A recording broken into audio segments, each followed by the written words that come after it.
नमस्कार माझी YouTube family, कसे आहात सर्व मित्रमंडळी. राम राम भावांनो, सर्वांचा उपवास पार पडला असेल बर का. आषाढी एकादशीची यात्रा जी आहे पंढरपूरची ती सर्वांची पार पडली असेल, हो ना.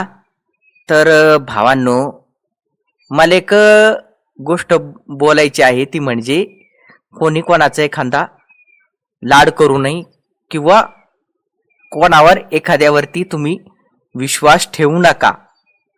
कसं हो भावांनो, खरंच या जगामध्ये विश्वास ठेवासारखं कोणीच नाही राहिलेलं आहे. चला सांगतो या व्हिडिओच्या माध्यमातून. तर भावांनो, तुम्ही चॅनलवरती आपल्या पहिल्यांदाच आला असाल तर चॅनलला सबस्क्राईब करून घ्या आणि हो, या व्हिडिओला जास्तीत जास्त लाईक करा आणि शेअर करा आणि तुमची प्रतिक्रिया आपल्या व्हिडिओच्या कमेंट बॉक्समध्ये द्या. तर चला सुरुवात करूया या आपल्या व्हिडिओला. हाय, मी आहे दिलीप मिसाळ. स्वागत करत आहे दिलीप मिसाळ रेलगावकर या यूट्यूब चॅनलवरती. बरेचसे मित्र म्हणत असाल, अरे हा फलाण्याले चामका आहे, हा टमक्याले चांगला आहे. मग काय, त्याच्यासोबत आपण 8 दिवस राहतो, 9 दिवस राहतो, 1 महिना राहतो, 2 महिने राहतो, मग 3 महिने राहतो, 12 महिने राहतो. मग त्याचा रिझल्ट काय येतो?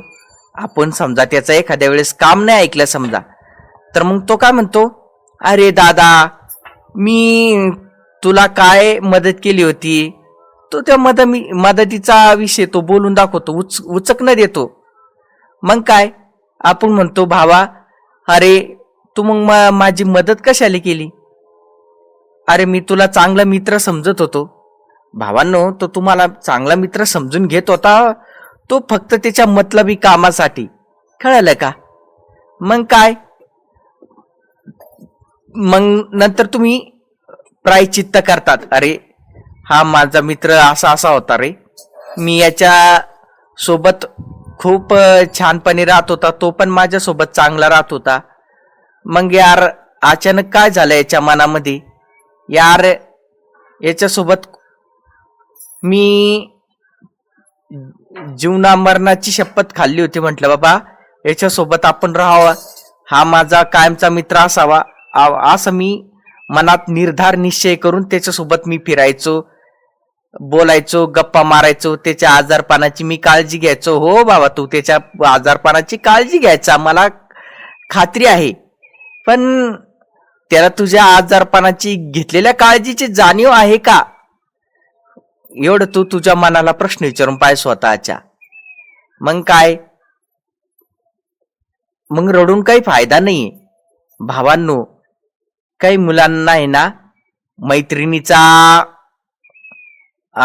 खूप घमंड आलेला असतो, कारण की त्यांना मैत्रिणी भेटलेल्या असतात. मग ते काय, मित्राला काही घेणं देणं नसतं, मित्राचं पण काही घेणं देणं नसतं आणि बहिणीचं पण घेणं देणं नसतं. त्या माणसाला सतत तो आपल्या मैत्रिणीवर जास्त प्रेम करतो, विश्वास ठेवतो. मग आपण म्हंटलो समजा, अरे आमची वहिनी कशी असेल रे, खूप छान आहे ना आमची वहिनी, तो कान तोंड केल्यासारखं बोलतो, हो छान आहे असं घुरटल्यावानी बोलतो. मग ती समोरची त्याची मैत्रीण विचारती, हा दादा कोण आहे रे? तर अगं दादा कसला आहे, तो सगळा टाइमपास आहे, मी त्याला टाइमपास म्हणून त्याचा यूज केला आणि बघ ना, तर तुला वहिनी म्हणण्याचा प्रयत्न करतो, पण तू त्याला भाव नको देऊ. काय सांगावा, अशा लोकांची वाईट नजर पडू शकते तुमच्यावरती. बघा, तो त्याच्या मैत्रिणीला सांगतो की त्याच्यासोबत बोलू नको. अरे भावांनो, भावनेच्या आधारे तो बहीण म्हणून बोलतो, आई म्हणून बोलतोय, पण तुम्ही त्याच्यावर निष्काळजीपणे त्याच्यावर संशय धरतात, म्हणजे संशय करतात तुम्ही. मग तुमच्या मैत्रिणी म्हणजे काय, कोणी एखादी अप्सरा आहे का? अरे भावांनो, ज्या मित्रांनी तुम्हाला खाऊ पिऊ घातलं, तुम्ही त्याच्यावर धरत नाही, विश्वास ठेवत नाही, काही नाही, आणि जेव्हा त्यांना त्याचं खाणं पिणं झालं, त्याचं काम संपलं, तर तुम्ही त्याच्यावर धार मारून देतात, आहे ना. हे एकदम फार चुकीची गोष्ट आहे भावांनो.